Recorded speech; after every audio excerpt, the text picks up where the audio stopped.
troisième question, c'est Yapi Koulibaly, je reviens. Monsieur le ministre d'État, à Saint-Denis, c'est à Paris, le président du PDCI, votre jeune frère, devant les Ivoiriens vivant en Europe, Titi a critiqué avec une vigueur la gestion de votre régime depuis 2011. Il a tenu des propos accusateurs, je dirais même accusatoires. Je vais le paraphraser. Il dit, vous êtes un gouvernement de surfacturation. Sur certains projets, il a indiqué par exemple que pour des projets de 48 milliards prévus pour durer 24 mois, vous faites cela à 100 milliards et vous augmentez un peu d'années. Est-ce que vous avez quelque chose à dire sur ces accusations? Merci. Merci. C'est bon, ça y est. Je crois qu'on est bien servi. Hein? Et merci d'avoir respecté un peu l'orthodoxie, d'être resté collé au texte. Bon, monsieur le ministre d'État, vous êtes invité à ce pupitre.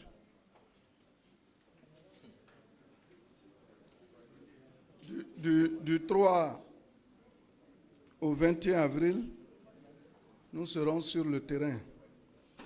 Vous savez très bien que le congrès que nous allons organiser en mai nécessite la remobilisation de nos troupes. Bien avant le congrès, il est de notre devoir d'aller sur le terrain, sensibiliser nos militants, les mobiliser et leur donner l'information. Nous sommes un parti responsable. Nous n'allons pas, à travers seulement la presse, inviter nos militants à participer à ce congrès. Nous devons aller discuter avec les militants, nous enquérir des réalités de terrain, et c'est tout cela qui va faire l'objet de débats à l'occasion du congrès que nous aurons à faire. Donc, nous avons parlé de 31 missions qui vont sillonner toute la Côte d'Ivoire avec des chefs de délégation qui dirigeront une forte délégation composée de cadres de toutes les régions. Et vous allez voir que très bientôt, nous allons envahir toute la Côte d'Ivoire. Ce sera la marée orange. Donc, j'ai déjà donné quelques détails dans mon discours préliminaire et vous pouvez vous en servir. Maintenant, Afi N'Guessan, qui, dans ses déboires, oui, là, il faut parler de déboires parce que ce sont des attaques qui ont été formulées, qui font croire que, au moment venu, ce sont les ponts, ce sont les goudrons, ce sont les termes, hein, les goudrons qu'ils ont fait là, qui vont aller voter pour eux. Bon, je ne dirais pas que c'est un inculte, mais ce qu'il doit savoir, c'est que ceux qui vont aller voter pour nous là, ce sont les personnes qui empruntent les routes, les goudrons, les personnes qui empruntent les ponts, et y compris lui-même. Parce que quand il va pour faire campagne, il va prendre ses ponts. Avant d'aller à Bobo, il a vu toutes ces infrastructures routières qui ont été réalisées. Certainement même qu'il est passé dans le tunnel pour aller à Bobo. Et je crois que souvent, vous savez,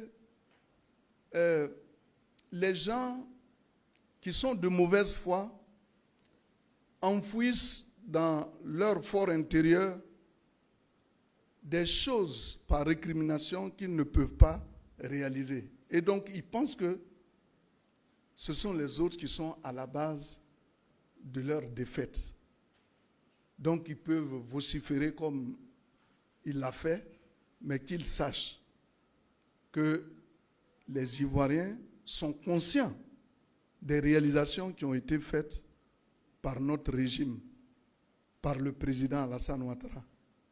Et les Ivoiriens, lui-même sachant que tous ceux qui empruntent les ponts iront voter, il ne parle pas d'eux, il parle des ponts. Mais un homme normal doit savoir que le pont ne bouge pas pour aller voter. Est-ce qu'un pont peut se déplacer pour aller voter? Ou bien c'est une figure de style dont l'objet consiste à prendre le contenu pour le contenant, hein, une métonymie ou une litote. Mais ce qui est sûr, c'est que les Ivoiriens qui empruntent les ponts iront voter pour le RHDP. Les Ivoiriens qui empruntent les routes bitumées seront prêts à aller voter pour le RHDP.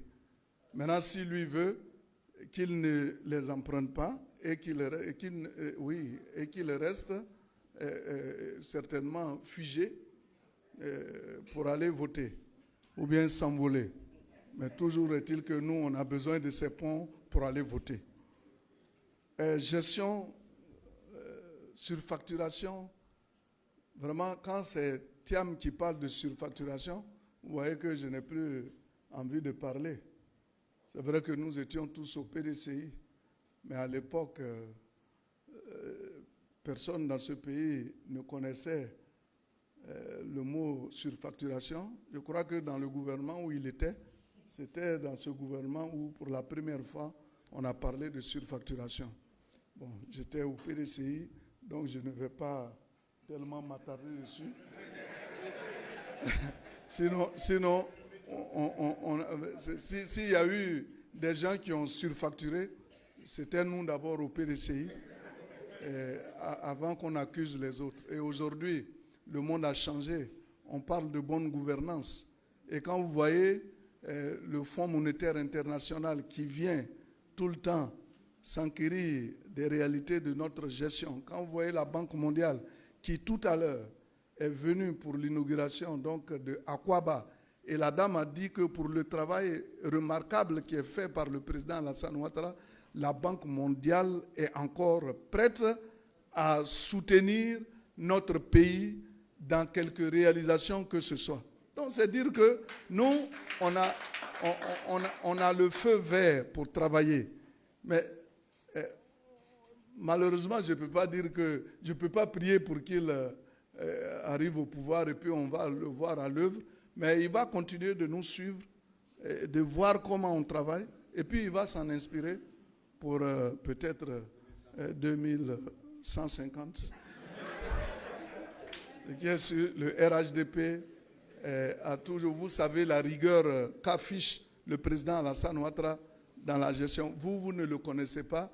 Nous qui avons coutume de le voir au quotidien et de savoir la rigueur qu'il affiche dans la gestion des sous qui sont affectés aux différents projets, si une seule fois vous avez eu l'occasion de le rencontrer, vous allez voir. Mais pour tout dire, et sur cette question, nous avons vu Thiam lui-même aller saluer le président Alassane Ouattara quand il avait été élu président de son parti pour chanter les hauts faits du président Alassane Ouattara. Nous tous, on a écouté.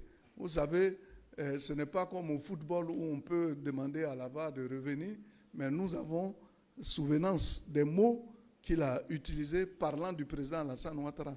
Et donc chacun doit se remémorer cela et dire que devant ses partisans, on peut peut-être faire plaisir en disant des choses qui ne sont pas vraies, mais en Côte d'Ivoire, nous sommes au travail et rien que le travail qui peut nous permettre d'atteindre nos objectifs. Et nous allons gagner. Donc on l'attend au tournant. Au moment de la campagne, qu'il vienne avec ses preuves. Nous aussi, nous allons sortir nos preuves.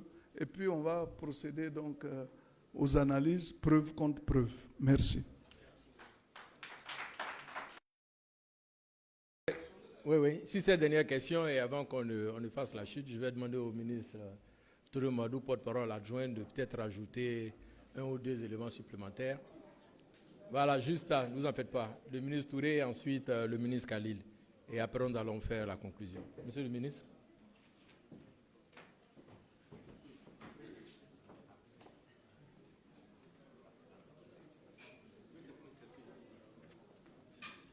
Merci, monsieur le ministre d'État, porte-parole de notre parti.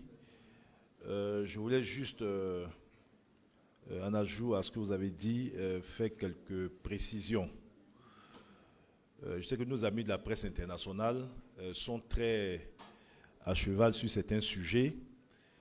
Tout à l'heure, je crois que c'est le représentant de l'AFP, qui a parlé donc de l'élection inclusive, l'élimination de certains candidats qui pourraient remettre en cause le principe de l'inclusivité donc des élections.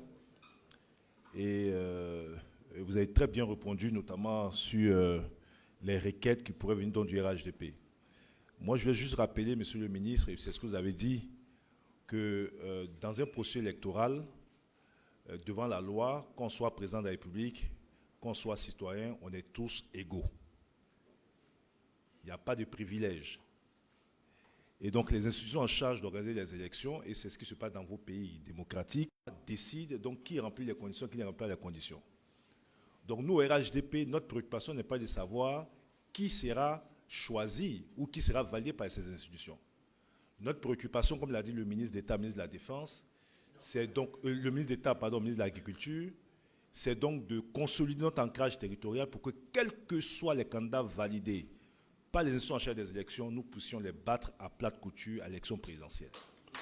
Donc, qu'on nous laisse hors des débats d'éligibilité de telle ou telle personne, honnêtement, ça ne nous intéresse pas du tout. Et le paysage politique aujourd'hui est dominé par des acteurs politiques. À l'état actuel, on ne voit pas qui, parmi ces acteurs politiques, peut mettre en difficulté le candidat Alassane Ouattara. Donc, quel que soit le candidat qui aura été validé par les institutions en charge des élections, nous sommes en mesure aujourd'hui de dire qu'il sera battu à plate couture à l'élection présidentielle. La deuxième chose, c'est... Bon, je pense que le ministre Khalil va rentrer plus dans les détails techniques. Peut-être c'est de demander à certaines personnalités présidents de certains partis de garder leur sérénité. On a senti beaucoup de sérénité au départ, il y a 1 an. Et au fur et à mesure qu'on avance, on sent qu'il y a un manque de sérénité, des prises de parole. On dit même qu'on peut être impoli, etc. Tout ça traduit un manque de sérénité. Mais le match n'a même pas encore commencé. Rien n'a encore commencé. Donc il faut beaucoup de sérénité. Et le président Alassane Ouattara a toujours été un exemple de sérénité. Hein. Vous savez, son parcours politique, toutes les épreuves subies, etc. Il a donné une leçon de sérénité et qu'on donne une leçon de sérénité. Donc il ne faut pas que le manque de sérénité amène donc à dire des choses qui ne sont pas...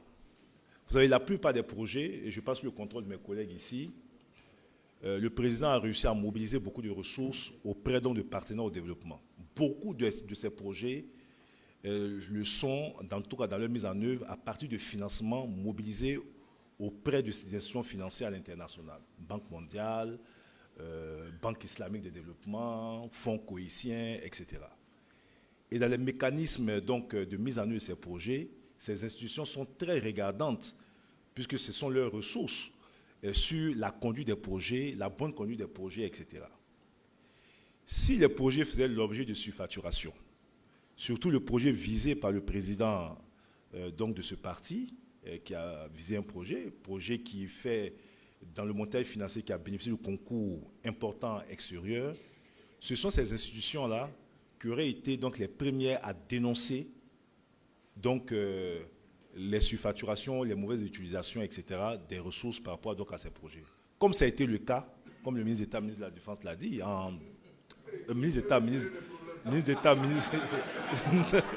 non, pas du tout. Le ministre d'État, ministre donc, de l'Agriculture, comme il a dit, lorsqu'en 1999, il y a eu donc ce scandale-là, c'est quand même l'Union européenne et 2 institutions qui avaient mis l'argent. Donc celui qui donne son argent est regardant sur l'utilisation de ses ressources. Donc s'il y a des anomalies, cette personne-là est la première donc à dénoncer. Bon, je pense que, et c'est par là que je vais terminer, laisser la place à Khalil. Moi, je considère que le jeu politique, c'est aussi une question de cohérence et de crédibilité. Rappelez-vous qu'en décembre 2023, le monsieur n'a pas taré de l'éloge à l'égard donc du RHDP. Dans une prise de parole publique, il a estimé que le RHDP est un parti qui a vraiment fait beaucoup pour la Côte d'Ivoire, a beaucoup travaillé dans le domaine des infrastructures, etc. Et que même s'il y a des points d'amélioration, vraiment, dans la dynamique d'ensemble, le RHDP a bien travaillé. Mais là, c'est parce qu'il espérait tromper le président Ouattara pour qu'on lui donne, sans compétir, donc notre combat politique pour être candidat. Dès qu'il a senti qu'il ne pouvait pas nous berner et qu'en dépit donc de toutes ces belles paroles, il lui revenait d'aller se battre dans son parti et se battre sur le terrain, compétir comme ça a été le cas partout. Parce qu'en réalité, il ne veut pas compétir. Et on lui a toujours tout donné. Donc il aurait souhaité qu'on lui donne le pouvoir sur un plateau d'or. Mais il faut compétir. Alassane Ouattara, je rappelle que de 1994 en 2010, c'est quand même 16 ans de combat politique. Je rappelle que Laurent Gbagbo, avec tout le respect qu'on lui doit, de 1982 à 2010, c'est 18 ans de combat politique. Je rappelle que Félix Houphouët-Boigny, de 1945 à 1960, c'est 15 ans de combat politique. Donc la politique, c'est aussi un combat, c'est le terrain. Ce n'est pas des superfuges. Et faire court à ces partisans qu'on en connaît telle personne dans le monde, etc., qui mettrait des pressions. Aucune pression, le monde a évolué. L'Afrique a évolué. Personne ne peut faire des pressions sur qui que ce soit. Ce sont les Ivoiriens qui décident de leur destin et ce sont les Ivoiriens qui vont décider qui sera leur président. Donc il peut faire croire à des gens qui peuvent manipuler, qu'il a des ressources à l'international. Ceux qui veulent croire peuvent croire, mais il n'y aura aucune pression de qui que ce soit. Et la cohérence ici, c'est pas là, je termine, c'est de dire on ne peut pas avoir dit il y a un an que le RHGP était bien, tout, et puis un an après venir dire que tout est mauvais. Tout est mauvais et que nous avons passé 15 ans et qu'après ces 15 ans-là, est-ce qu'il faut donner encore 5 ans? Dieu merci, des Ivoiriens de façon spontanée se sont mobilisés sur les réseaux sociaux pour dire oui, en 15 ans, on sait ce qu'est Abidjan, l'échangeur devant donc les sapeurs-pompiers. Il y a 15 ans, on sait ce qu'était la salubrité à Abidjan. Il y a 15 ans, on sait ce qu'était Korogo. Il y a 15 ans, on sait ce qu'était Bundiali, on sait ce qu'était Bouaké. Il y a 15 ans, on sait ce que c'était Dalois, qui n'avait pas la traversée 2 fois 2 voies. Il y a 15 ans, on sait ce que c'était à Boisseau, le handball, où à Dabakara, sur près de 224 villages, il y avait moins de 10 villages qui étaient électrifiés. Et 15 ans après, aujourd'hui, la Côte d'Ivoire a eu donc une avancée considérable. Et au nom de ça, ces Ivoiriens ont dit qu'ils sont prêts, au grand détriment donc de celui qui a parlé, ils sont prêts à donner 5 autres années au président Ouattara. Alors, je vais aussi dire à la presse internationale, dans un souci de transparence, que quand Alassane Ouattara était candidat en 2020, reprenez son projet, reprenez son programme. Notre programme s'appelait Côte d'Ivoire solidaire, Côte d'Ivoire vision 2030. En 2020, le programme du président Alassane Ouattara, Côte d'Ivoire solidaire, c'était Côte d'Ivoire vision 2030. Ça veut dire que nous avons conçu un programme en 2020 dont l'application devait aller jusqu'en 2030. Donc le président Ouattara n'a pas encore terminé. C'est pour ça que nous, militants du RHDP, nous lui demandons de ne pas nous laisser en plein chemin. Il a conçu un programme qui va jusqu'en 2030. Il faut que tous ces efforts qui sont faits actuellement, nous puissions donc les poursuivre jusqu'en 2030.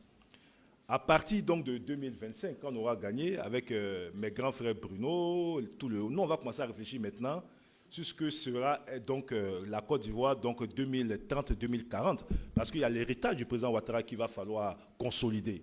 Et ce programme-là, ensemble, on va commencer à réfléchir sur notre programme de société, donc 2030-2040. Mais pour l'heure, le président, donc il n'y a rien qui change.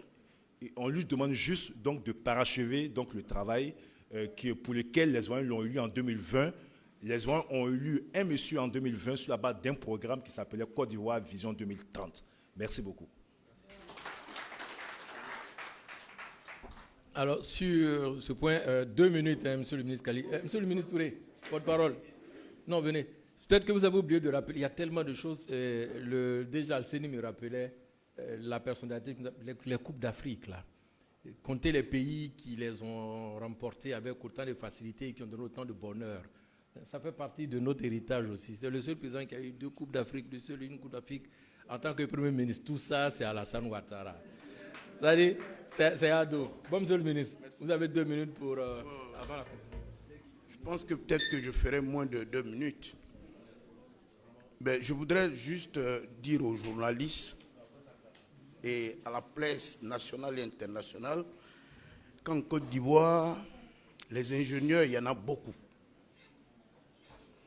Et que quand on décide d'investir dans un ouvrage, depuis l'idée de projet jusqu'à la réception de ce projet-là, il y a ce qu'on appelle l'avant-projet sommaire, avant-projet détaillé, on prend tout en compte et il y a un groupe d'experts qui constitue l'équipe projet qui ont pour mission d'évaluer l'enveloppe financière nécessaire pour faire les investissements, pour faire l'ouvrage.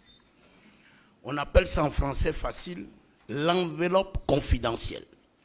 L'ouvrage dont il est question ici, le confidentiel était estimé à 130 milliards de francs CFA. L'entreprise qui a été retenue pour une offre de 77 milliards de francs CFA. Donc vous avez des compétiteurs et une cellule se réunit et puis déclare adjudicataire une entreprise.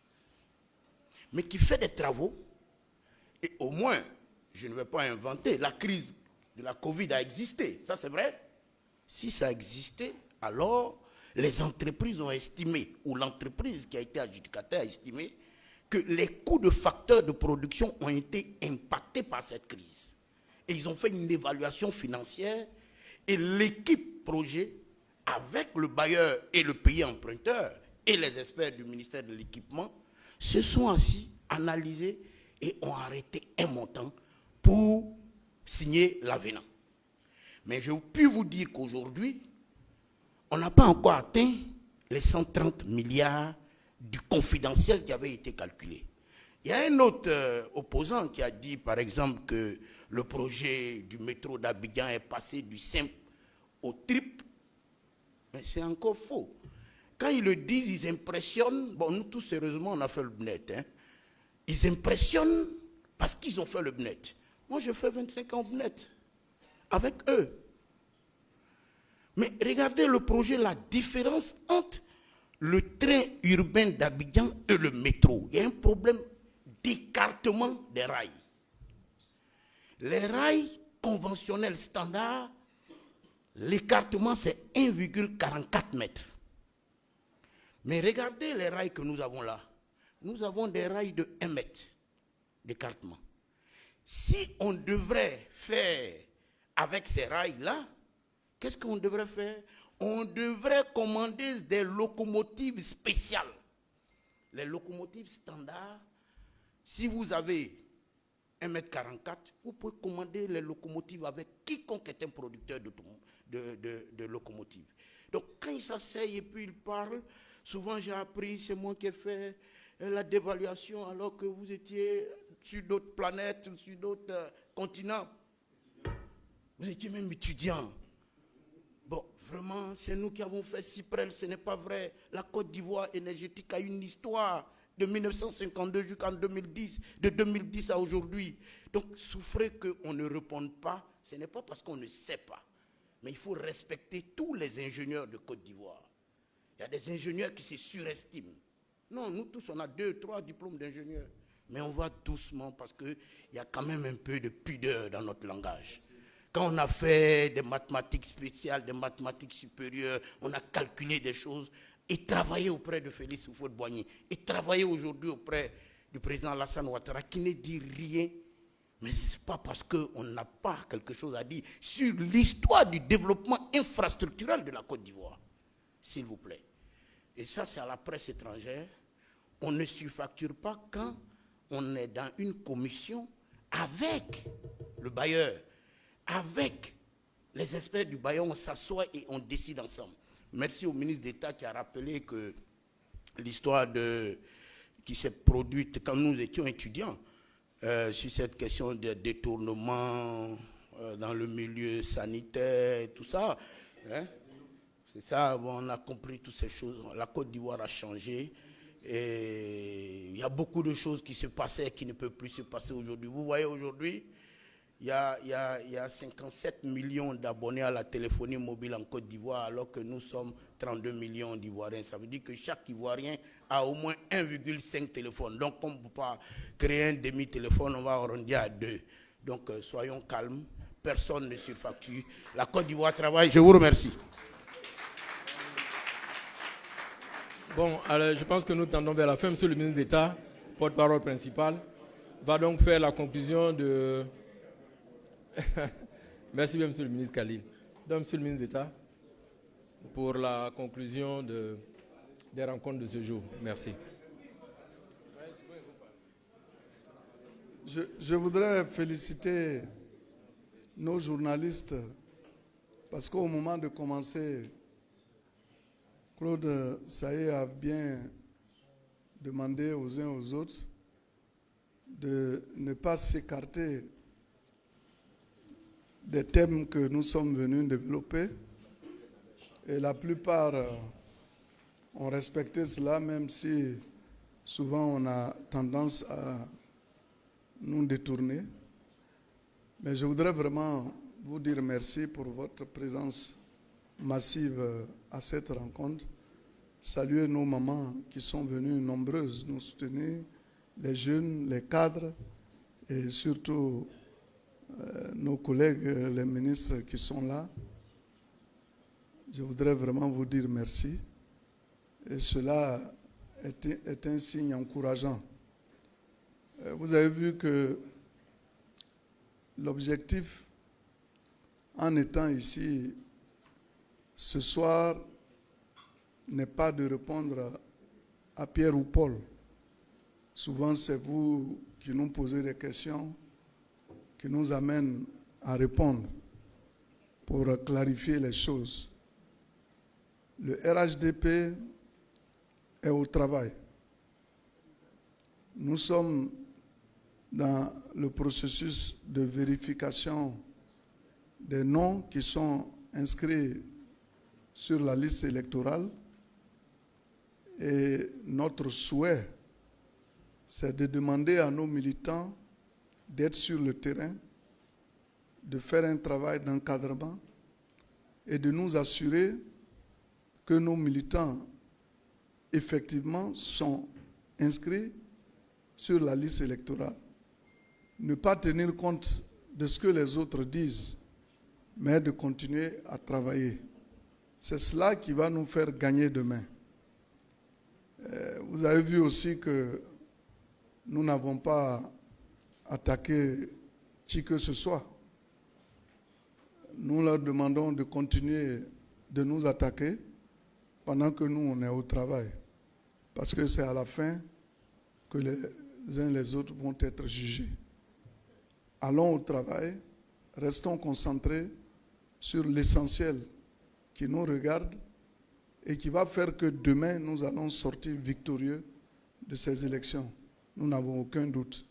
Et prions Dieu qu'il donne la force, qu'il donne la santé, qu'il continue d'inspirer notre chef qui a beaucoup de projets de développement pour la Côte d'Ivoire. Nous savons ce que représente le président Alassane Ouattara. Il ne faudrait pas que les gens s'amusent avec son nom. Nous n'allons jamais accepter cela. Donc il va arriver des moments où quand les gens vont s'engager à vouloir attaquer notre chef, ils trouveront en face d'eux des sortes de paravents qui vont parer à leur coup. Je vous remercie. Merci, Monsieur le ministre d'État. Mesdames et Messieurs les journalistes, merci infiniment. Mesdames et Messieurs l'encadrement politique, Monsieur le ministre, merci pour ce rendez-vous du RHDP. Voilà, nous mettons un terme et nous nous retrouvons dans 2 semaines. Merci.